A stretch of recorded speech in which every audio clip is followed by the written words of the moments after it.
Hello friends नमस्कार मुदेव आपन को स्वागत करुच्ची मोर चैनल सिनेमा खबर रख नजर रे। तो फ्रेंड आज आम कथा हेबा तेलुगु फिल्म विषय रे। तेलुगु फिल्म रो केउ टॉप 10टा ट्रेलर सबुठु अधिक लोक देखिछंती 24 घंटा रे। तो चलंतु एबे जानिबा। तो फ्रेंड एही लिस्ट रो टॉप 10 रे अछि पुष्पा द राइज पार्ट 1। एही फिल्म रिलीज होइतला डिसेंबर 17 2021 रे। एही फिल्म रो डायरेक्टर हेउचंती सुकुमार। एथिरे हीरो अछंती अल्लू अर्जुन एवं हीरोइन रश्मिका मंदाना। एही फिल्म बहुत बड़ ब्लॉकबस्टर होइतला। एही फिल्म रो ट्रेलर को 15.19 मिलियन लोक माने 1,51,90,000 लोक देखिछंती मात्र 24 घंटा रे। सेहीपरि टॉप 9 रे अछि केजीएफ पार्ट 2 फिल्म। एही फिल्म रो रिलीज डेट हेउची अप्रैल 14 2022। एही फिल्म रो डायरेक्टर थिले प्रशांत नील।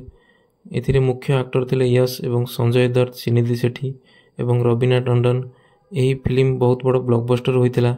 यार ट्रेलर को 19.38 मिलियन माने 1,93,80,000 लोक देखिछंती 24 घंटा रे। सेहीपरि टॉप 8 रे अछि ट्रिपल आर फिल्म। एही फिल्म 25 मार्च 2022 रे रिलीज होइतला। डायरेक्टर थिले एसएस राजमौली। एथिरे मुख्य कलाकार थिले एनटीआर, रामचरण, आलिया भट्ट। एही फिल्म मध्य बहुत बड़ ब्लॉकबस्टर होइतला। यार ट्रेलर को 20.45 मिलियन लोक माने 2,04,50,000 लोक देखिछंती 24 घंटा रे। सेहीपरि टॉप 7 रे अछि बाहुबली फिल्म। एही फिल्म रो डायरेक्टर थिले एसएस राजमौली। एही फिल्म रिलीज होइतला 28 अप्रैल 2017 रे। एथिरे मुख्य कलाकार थिले रिबेल स्टार प्रभास, राणा दगुपति, अनुष्का सेठी। एही फिल्म ब्लॉकबस्टर होइतला। यार ट्रेलर को 21.81 मिलियन माने 2,18,10,000 लोक देखिछंती 24 घंटा रे।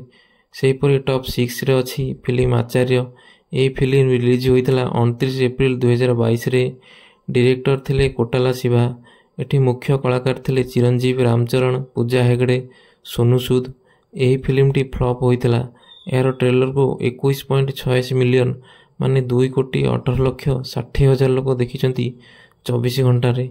सेहीपरि लिस्ट टॉप 5 रे अछि फिल्म राधेश्याम।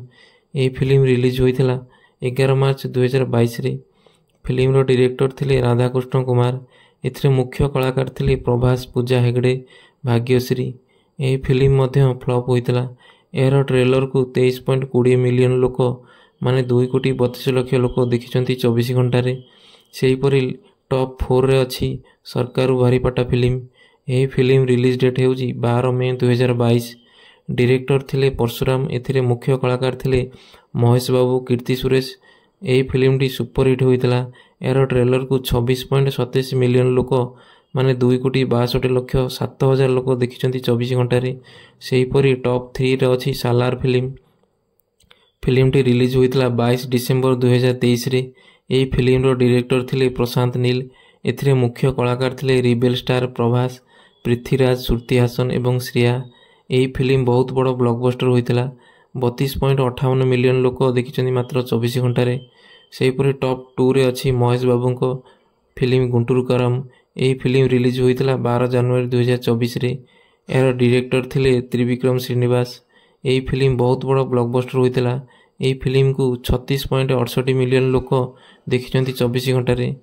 सेहीपरि टॉप 1 रे अछि पुष्पा द रूल। एही फिल्म रिलीज हेउची 5 डिसेंबर 2024 रे। यार डायरेक्टर हेउचंती सुकुमार। एही फिल्म रो मुख्य कलाकार अछंती अल्लू अर्जुन, रश्मिका मंदाना, फहद फाजिल। एही फिल्म रो ट्रेलर को तेलुगु रे 37 मिलियन लोक देखिछंती 24 घंटा रे, जहा कि तेलुगु रे टॉप 1 रे अछि। लोक ट्रेलर को बहुत पसंद करछंती। फिल्मटी ब्लॉकबस्टर होबार संभावना बहुत अछि। फिल्मटी ब्लॉकबस्टर हेबो कि नाही कमेंट माध्यम रे जणांतु। तो फ्रेंड वीडियोटी को लास्ट पर्यंत देखुथिबारु बहुत बहुत धन्यवाद। आगो को आहुरी भलो भलो फिल्म खबर वीडियो माध्यम रे जणाइबी। सेति चैनल को सब्सक्राइब करंतु, साइड रे थिया बेल आइकन दबांतु, जहा फल रे मोर सब वीडियो रो नोटिफिकेशन आपन पाखरे पहुंचीबो। जय जगन्नाथ।